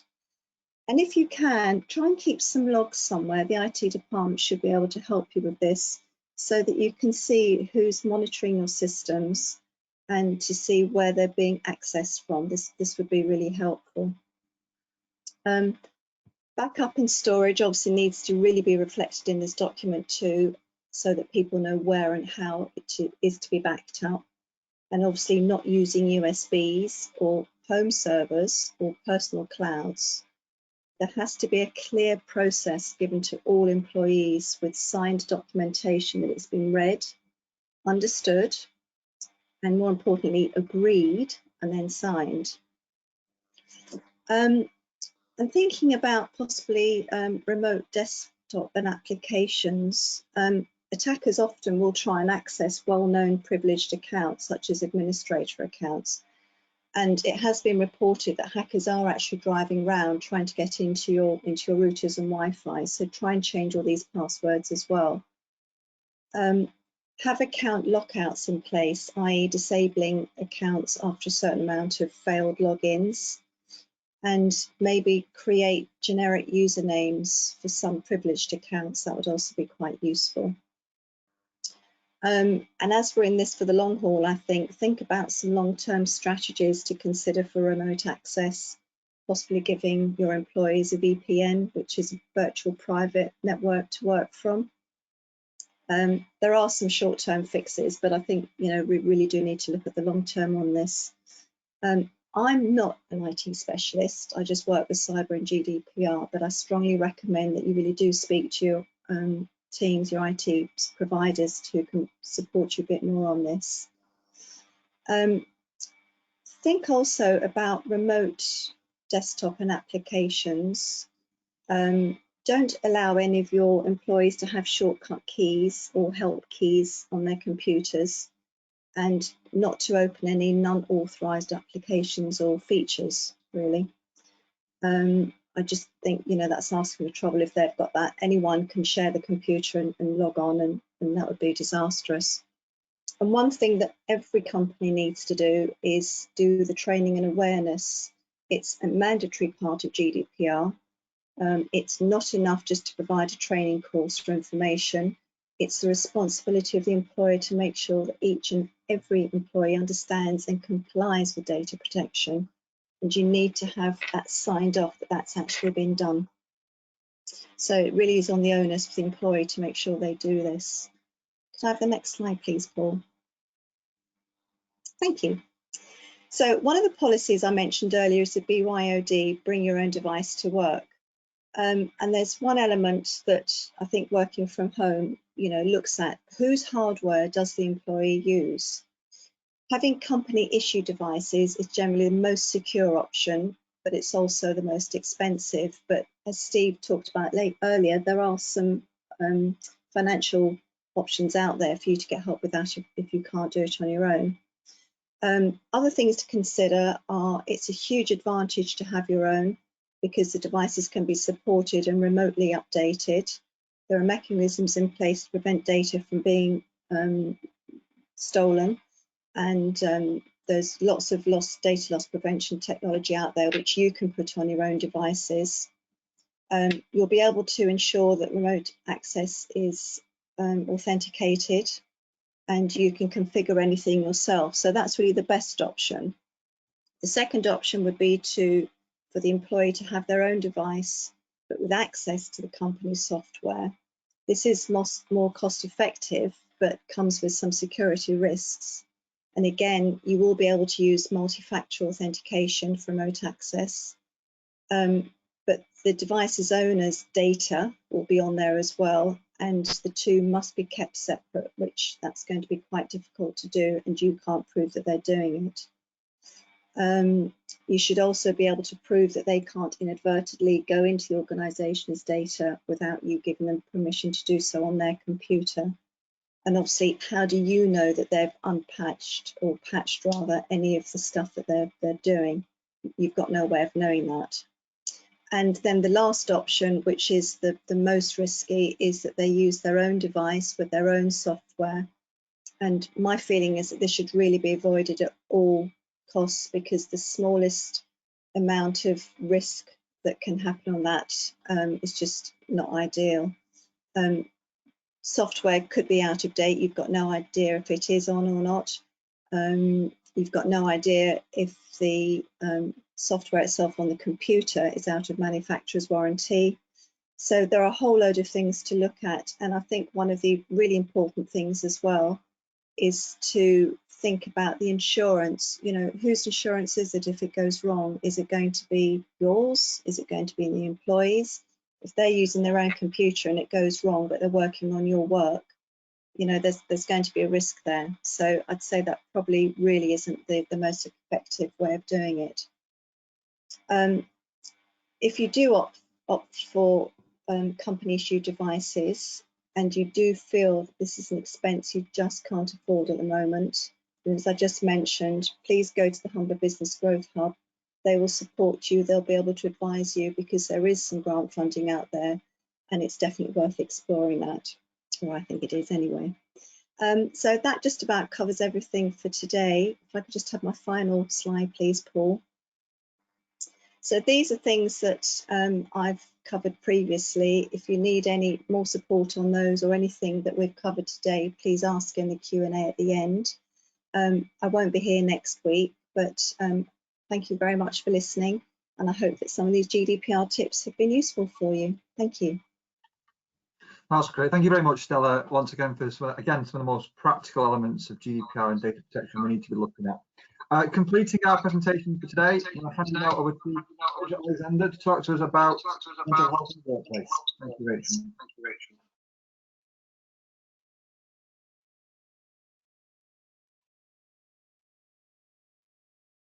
Hi everybody. Welcome to the last part of this session. I'm going to be talking to you about mental health of your employees now that we're hopefully able to get back to work. I'm a workplace mental health psychologist, and I work with organisations to ensure that mental health is a priority, which means staff are engaged, focused on the job in hand. So if we push forward, please, Paul. Okay, so why should we be focusing on our employees' mental health? Well, it's just really simple. Your workforce is your most important asset. That is, as long as they are mentally prepared to return, of course. So we can have our staff physically return and be there in their bodies, if you like.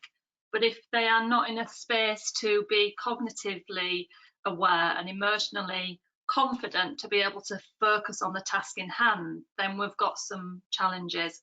So what I want to talk to you today is about how can we ensure that your employees do return, but return 100% committed to the task in hand.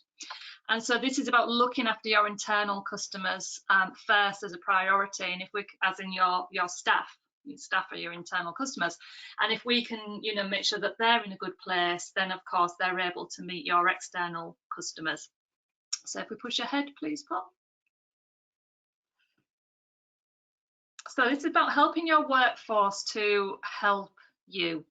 So what we're looking for is productive mindsets in your employees, so that they are, productive, so that they are completing the task in hand. And there's lots of research out there which shows that poor mental health does affect business, decisions being made, people struggling to make decisions, not being able to focus, etc. So if we as an employer can really help our employees have this productive mindset, then it's benefiting us as a company owner or as a manager, etc.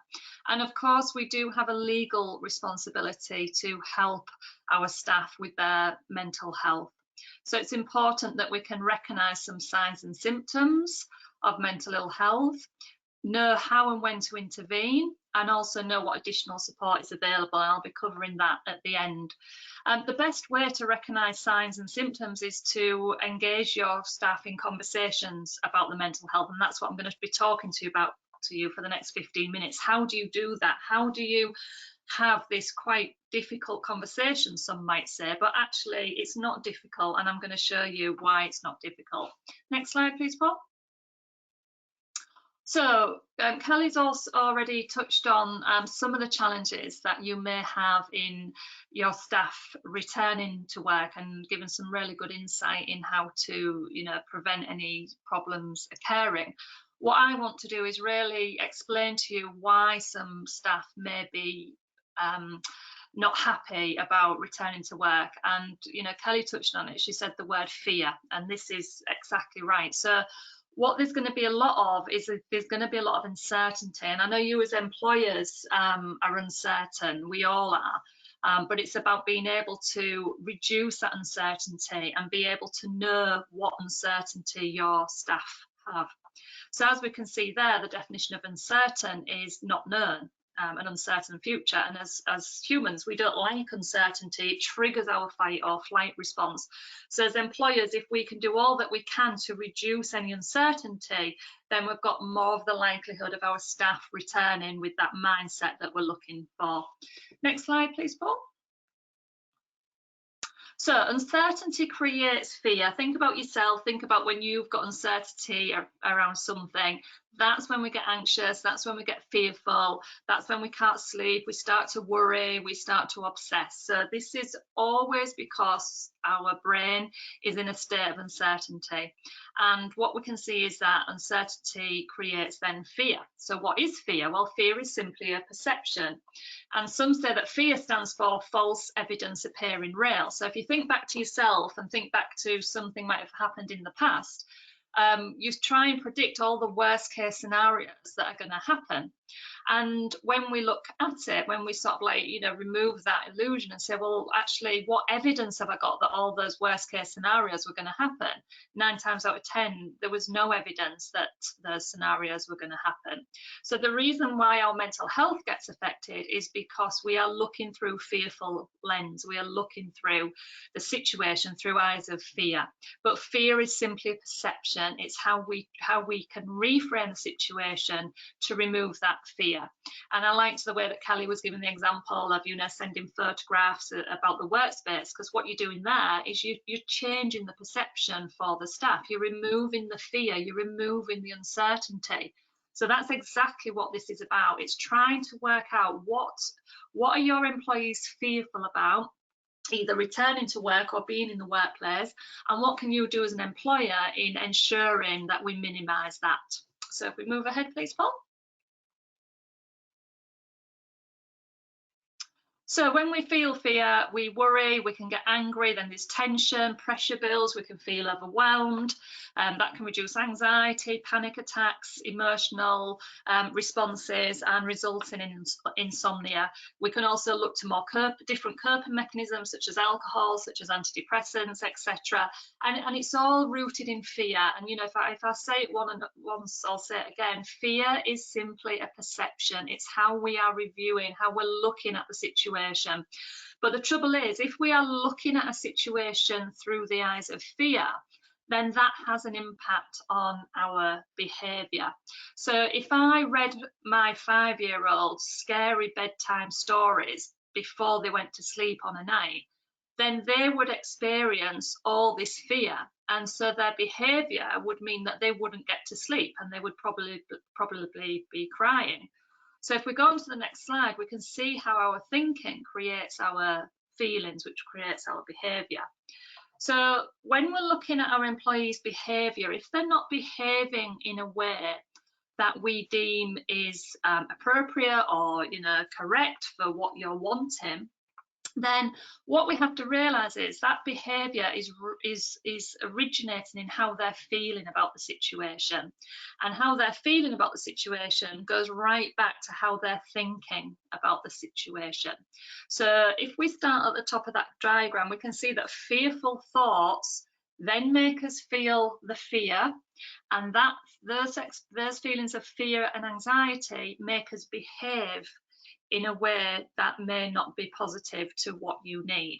So in the example of if you have employees that are saying they're not coming back, this is what Kelly was saying. Well, what we need to do is we need to look at the thoughts, we need to look at the thinking, and we need to look at what are they thinking about this situation, which is fearful, and therefore that's creating their worry, their anxiety, which is making them say, I don't want to come back.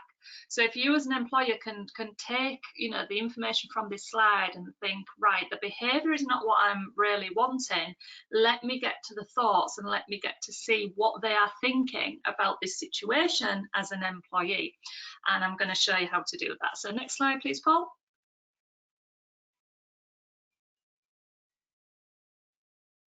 So if our employees are thinking fearful, which means they are feeling fearful, anxious, worried, and their behaviour is going to be affected, then this is what may happen. Difficulty in concentrating, taking longer to do tasks, difficulty in making decisions, difficulty in juggling a number of tasks, less patient with customers, putting off challenging work, and more likely to get into conflict. So this is what I'm talking about. If we can make sure that we are bringing staff back into our workplace with a positive mindset that is free from fear, then we won't experience any of these things, which means that your organisation can then proceed, get back on track, achieving objectives and growing as a business. So what I'm going to start talking about is a 4-step process to enable you to make sure this doesn't happen. Next slide, please, Paul. Okay, so just to show you where the fear originates, well, we have 2 parts of our brain. We have an emotional part of our brain, and then we have a thinking, rational, strategic part of the brain.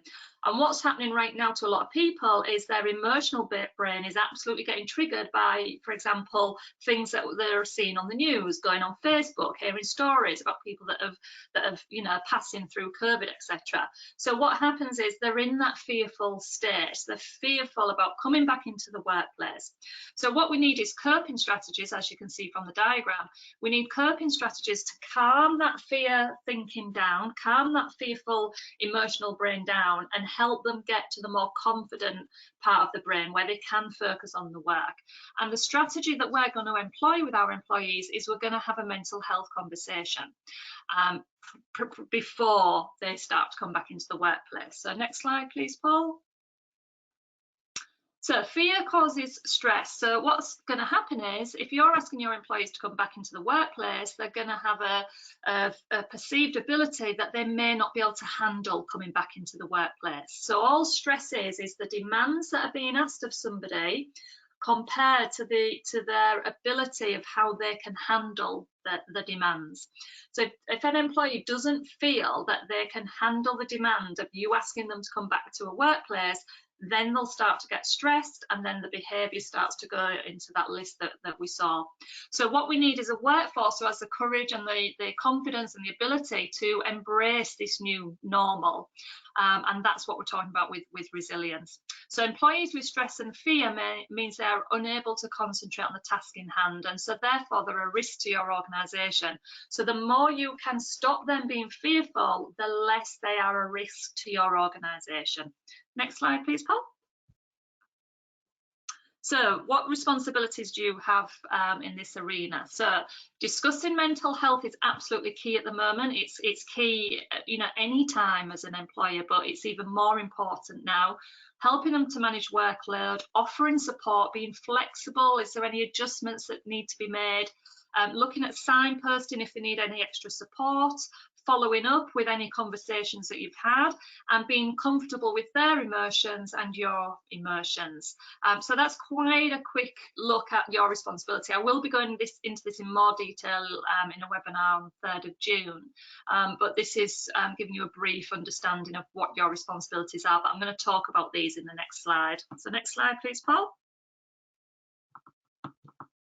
Okay, so we're going to talk through a 4-step process just quickly of how to have this mental health conversation. So what we're looking at, guys, is we're looking at how do I minimise the fear that my employees are going to have on returning to the workplace. And this is how we do it. So we'll do it in order. So number 1, create an awareness of mental health. So if we go forward to the next slide, we'll be able to see how you're going to do that. So this is about you starting to engage your workforce in understanding about the return to work process. So you're specifically going to mention that you're aware that it might be a scary time, that you're aware that it is an uncertain time, that this is new, that we're coming back to the workforce.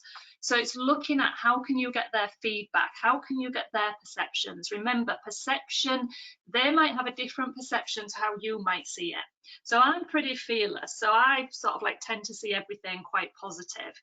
So being able to have that empathy of somebody who is not as fearless as me takes a lot for me to be able to get into their world. So you might be like that. You might be quite confident as a manager, as an employer, about going back into the workplace, but their perception is that it may not be the same as you. So have a look at how you can start creating the awareness about going back into the workplace. Who else can have the conversations about creating awareness? It doesn't always have to be yourself. What outcomes do you hope to achieve by creating this awareness? So have a think about, I'm going to start having a conversation about mental health with my employees. What's the outcome that I want from that? Do I want them all to feel comfortable in coming back to work? Do I want them all to be able to talk to me honestly and openly about their fears? Have a look at what your outcomes are. And remember, you're simply being mindful of how fear may be impacting their mindset. Their perception is their reality. Their perception is their truth. Doesn't mean to say that you can't have a different perception, but if we can get into their minds and we can help minimize their fear, then we've got more chance of our employees coming back fully confident and ready to work. Next slide, please, Paul. So step 2, this is about having the conversation. So you may do that via, ringing your employees. You may do it via a survey, using SurveyMonkey. You may, do an online meeting. You may ask to be emailed about it, whatever you want. But what you're looking for is to get the intel from your employees. So you could ask questions like, how do you feel about returning to work?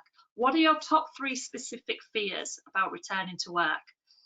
We are interested in helping you manage this situation so your mental health is a priority. What do we need to know? What are your top 3 priorities when you think about returning to work? What I mean by that is they may say childcare, my nurseries aren't open, how am I going to manage childcare? Or I can't get on the bus because they're saying avoid, public transport.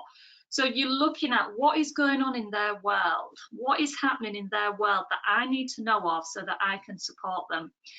Part of my role is to look at the demands being placed upon you when you return back to work, and I wondered if you'd like to give me some feedback. You're opening the dialogue, you're opening the store to hear their story of what's going on in their head. What can we do as an organisation to help you manage this transition as smoothly and worry-free as possible? So what's important is when you get the answers to these questions, it's important for you to respect them. So you might think, well, what a load of rubbish, that's not true. It's important to just see it as fear and think, okay, well, how can I calm that fear down with evidence that I've got, such as, well, we're not having hot desks anymore, or you can come into work half an hour later, or whatever.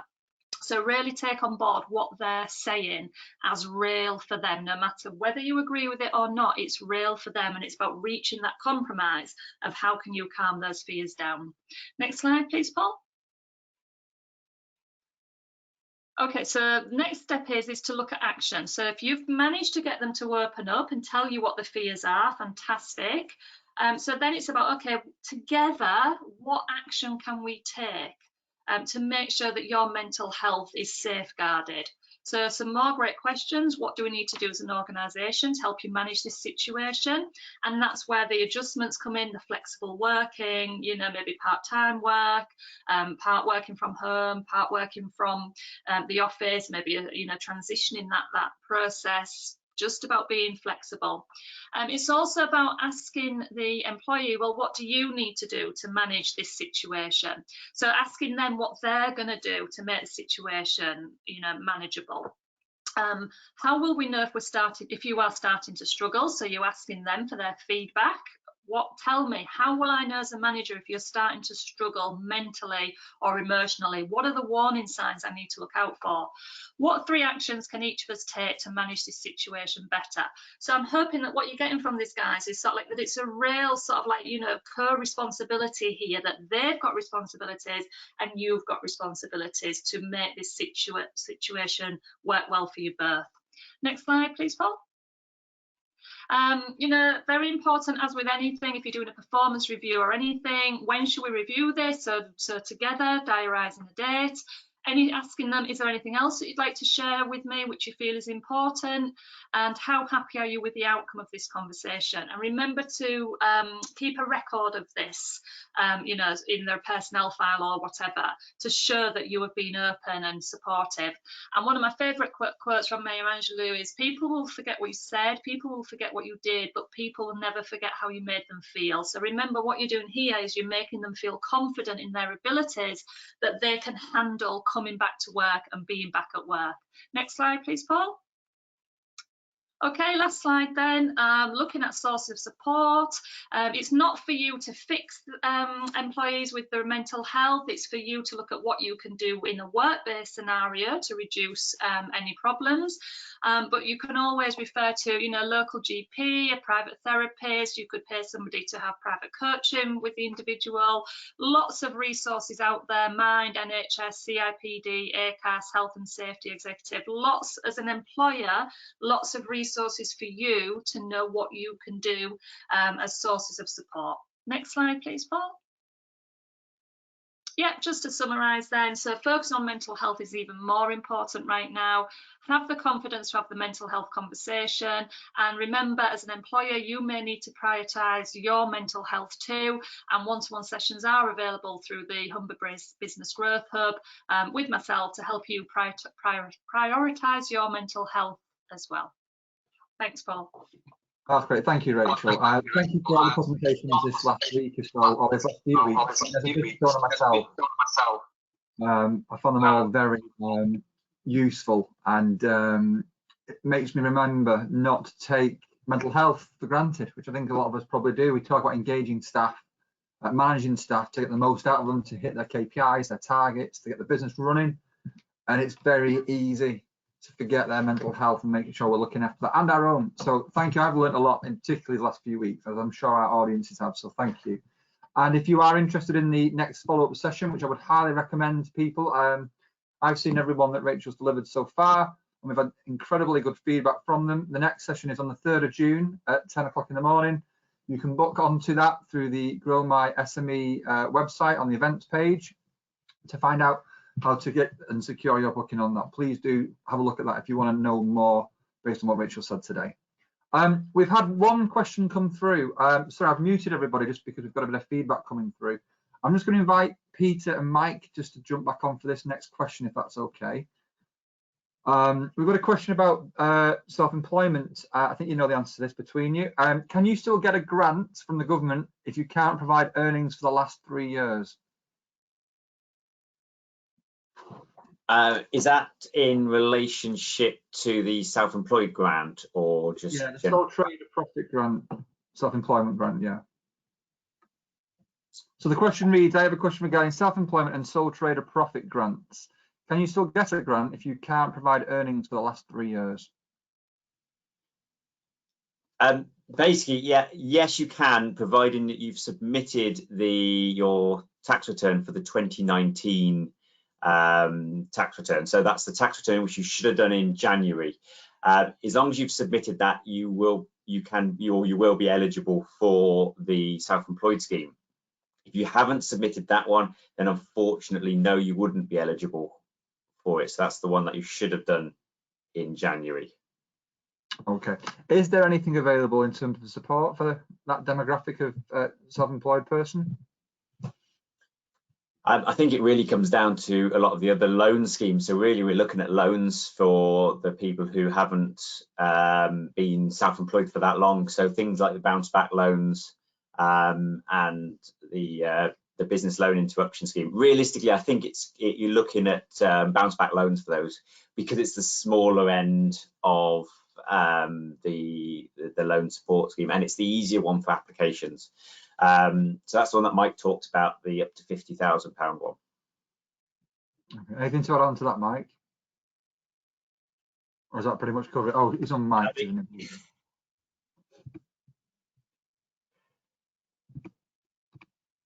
Sorry, we seem to have lost Mike's audio there, so we'll have to just go up, trust your word on that, Peter. But I think you've covered this before in previous weeks, so I think you're right on that. That's the only question we've got logged at the moment. So just while I give you a moment or two to find out whether you've got any other questions out there in the group today, just to remind you of all the workshops that are available to you. So whilst I'm talking about these, if you do have any questions, please log them on the questions function. So as a recap, we have the proven tools for managing remote teams effectively on Tuesday the 19th of May, 2 till 4. That's repeated again for those that can't make that session on Wednesday the 26th of May, again at 2 p.m. start till 4. We then have the preparing to work and protecting staff and yourself. So looking at social distancing measures that you can put in place that are in line with government advice at the moment, that Peter will be running along with a representation from Humber HR people to look at employment law aspects relating to that. You can book onto that on Wednesday the 20th of May, 2 p.m. till 4 p.m. Looking at Steve's sessions, we then have sourcing new suppliers to make sure you've got the right strategic supply chain for your business and making sure that's effective for you moving forward.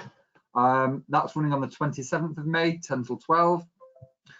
As Steve mentioned, we're in a very strange time at the moment, a very challenging time. So looking at your leadership and the dynamics of your leadership to make sure you can take your business and employee base through all this change that's going to be coming ahead over the next few weeks and months. Get some very good practical tips and hints from him on Wednesday the 3rd of June at 2 till 4 p.m. And then restructuring your business. So if you have to review where your business is going to be moving forward, looking at perhaps your management structure, how you trade generally, any other sort of operational changes within your business you're going to have to make. get some guidance and some, again, practical advice on how to do that from Steve on Wednesday the 10th of June, 2 p.m. till 4 p.m. And finally, for the moment, join Rachel on the 3rd of June again, but in the morning, 10 till 12, looking at mental health in the workplace, a very popular workshop.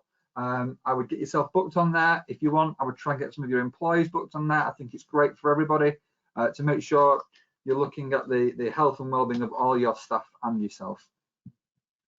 So just checking back now, doesn't look like we've got any other questions. All that leaves me to say is thank you for your time today. If you would like to access any further support outside of the workshops, if anybody would like to speak with any of our presenters today on a one-to-one basis to get some bespoke one-to-one support, please contact the Growth Hub directly and they'll be able to offer you some sessions with any of the team today to help you get through this next period of time. Sorry, we have had just one question come in. It's a question for Kelly. If Kelly wouldn't mind just popping back on for a second. Hi. When do we think the furlough scheme change will take place to accept part-time furloughing, and how do you think this will be managed? So that will be from August that people will be able to use this scheme part-time.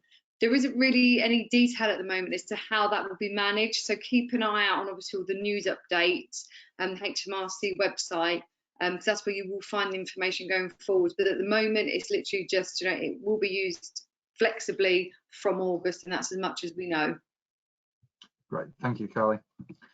So yeah, if you have any further questions, if you'd like further support, please contact the Growth Hub to try and arrange a one-to-one with any one of our presenters today or the wider team that we have here. For the events, please go to the event page to put yourself on the workshops. They should all be very informative. They will all be ever changing and we'll be adding to them as the weeks and months go by. Finally, for all up-to-date latest information, please go to the Growth Hub website, the link you can see on your screen now, for all COVID-related updates and support relating to your business. That leaves me to say thank you very much for those of you who have attended over the weeks that we've been delivering this, and of course from today. Please keep in touch through the Growth Hub. We're here to support and help you through these times and provide you with up-to-date information. Please contact the Growth Hub for further support. But for today, thank you to every one of our presenters for keeping up to date, not just presenting today, but for preparing all the information, for dissecting what the government are telling us, all these different schemes, and trying to bring that into some kind of package which is easy to understand for you, the audience. So thank you to the presenters, thank you to you. Hope you all stay safe and hopefully see you all soon. Thank you.